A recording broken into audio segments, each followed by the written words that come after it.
साथियों, एक बार एक मेधावी छात्र अपने गुरु के पास आकर कहने लगा कि मुझे मेरे मित्र इज्जत नहीं देते, मैं जाता हूं और मुझसे वो लोग परहेज करने लगते हैं।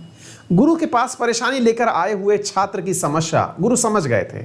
उन्होंने उस छात्र को एक पत्थर पकड़ाया जो नीले रंग का था और कहा कि जाइए इसकी अधिकतम मूल्य प्राप्त करके लाइए कि ये कितने का बिक सकता है, मार्केट में घूम कर आइए और इसका अधिकतम मूल्य लेकर आइए। अगर आप इसका अधिकतम मूल्य ले आए तो मैं आपको समाज में इज्जत दिलवाने लग जाऊंगा, ये मेरा वादा है। वो छात्र इस खुशी में गया कि इसके बाद तो अब मुझे इज्जत मिलना तय है। वो भागता है और दुकानों पर फिरने लगता है उस पत्थर की कीमत जानने के लिए। लेकिन जिस प्रकार के लोगों के बीच वो उठता बैठता था, उन्हीं से उसने सबसे पहले मुलाकात शुरू करी। उस चमकीले नीले पत्थर को लेकर के वो छात्र जल्दी से गया और जाकर के एक सब्जी विक्रेता के पास गया, क्योंकि उससे वो रोजाना सब्जी परचेज किया करता था। कहने लगा कि भैया इस पत्थर को परचेज कर लीजिए, बताइए कितना रुपया देंगे। दुकान सब्जी विक्रेता ने कहा कि भैया एक काम करिए, ये पत्थर लगने में बहुत सुंदर सा लग रहा है, नीले रंग का है, लगता है कुछ अमूल्य प्रकार का होगा, 1000 रुपए आप मुझसे ले लीजिए और इस पत्थर को मुझे दे दीजिए। अब आप कह रहे हैं आप अच्छे पढ़ाई लिखाई वाले बच्चे हैं, ठीक है आप हमें दे दीजिए।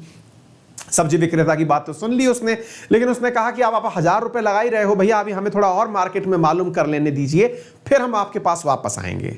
वो बच्चा वहां से उस पत्थर को लेकर के फिर उस दुकान पर गया जहां पर बर्तन बिका करते थे। बर्तन के दुकानदार से जाकर के उसने कहा कि भैया ये जरा इस पत्थर को रखिए अपने पास और बताइए कि आप इसे पत्थर को परचेज करना चाहेंगे, क्योंकि ये बहुत ही चमत्कारी पत्थर है, नीले रंग का पत्थर है और काफी अमूल्य प्रकार का है। दुकानदार उसकी बातों से प्रभावित था, मानता था कि बुद्धिमान है, इसलिए साथियों उसने उसे कहा कि ये चमकीले पत्थर को मैं आपसे 10,000 रुपए में परचेज कर सकता हूं।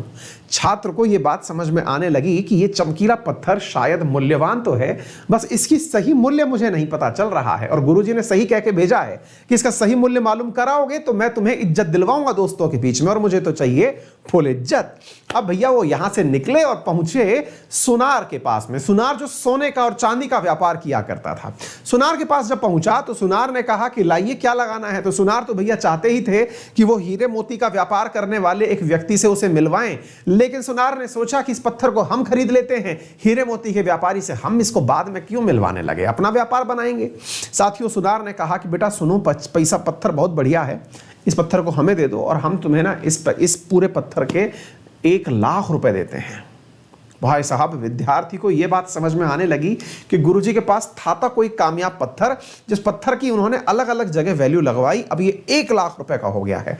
छात्र की क्यूरोसिटी बढ़ने लगी। उसने पूछा कि जब ये सुनार इसका इतना पैसा लगा सकता है तो हीरे मोती का व्यापारी तो इसका निश्चित ही कोई बहुत बढ़िया वैल्यू लगाएगा। भागा भागा गया उस व्यापारी के पास जो कि हीरे मोती का ही व्यापार किया करता था। पहुंचा और जाकर कहने लगा कि भैया जरा इस पत्थर को देखिए और बताइए ये कितने का है, कितने का परचेज करेंगे।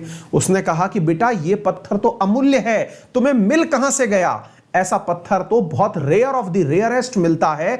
मैं अगर अपनी सारी संपत्ति बेच दूं, घर गिरबान दुकान में रखा सामान सब बेच दूं, तब भी इस पत्थर को नहीं खरीद पाऊंगा, ये इतना अमूल्य है। लाइए आप मुझे इस पत्थर को दे दीजिए।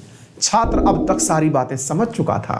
वो तुरंत आया और अपने गुरु के चरणों में लेट गया, क्योंकि अब तक उसे एक बहुत बड़ा मैसेज समझ में आ चुका था। मैसेज था साथियों कि आपकी वैल्यू वो लोग निर्धारित नहीं करते जिनके बीच आप उठते बैठते हैं। उनकी अपनी समझ है आपकी वैल्यू लगाने की। आप कैसे ये मान सकते हैं कि कोई आपको क्या मानता है, इस बात से निर्धारित मत कीजिए कभी। जिनके बीच आप उठ बैठ रहे हैं हो सकता है कि वो आपके टैलेंट को पहचानने लायक ही ना हो, क्योंकि साथियों सोने की असली कीमत सुनार जानता है, हीरे की असली कीमत एक हीरे मोती का व्यापारी जानता है। आप कितने होनहार हैं यह आपका शिक्षक जानता है, तो आप क्यों दुनिया की बातों से प्रभावित होते हैं? मुझे पूर्ण विश्वास है कि आपने भी अपना वैल्यू समझ लिया होगा।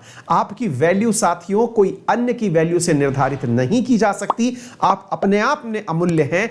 हर जगह के लिए एक सिंपल सिद्धांत है कि एक ट्रायंगल के अंदर एक ट्रायंगल सेट हो सकता है, एक स्क्वायर में एक स्क्वायर सेट हो सकता है, तो क्यों एक स्क्वायर को ट्रायंगल में सेट करके अपना मूड खराब करना? सदा सकारात्मक रहिए और सब्सक्राइब करिए अंकित इंस्पायर्स इंडिया को। Thank you.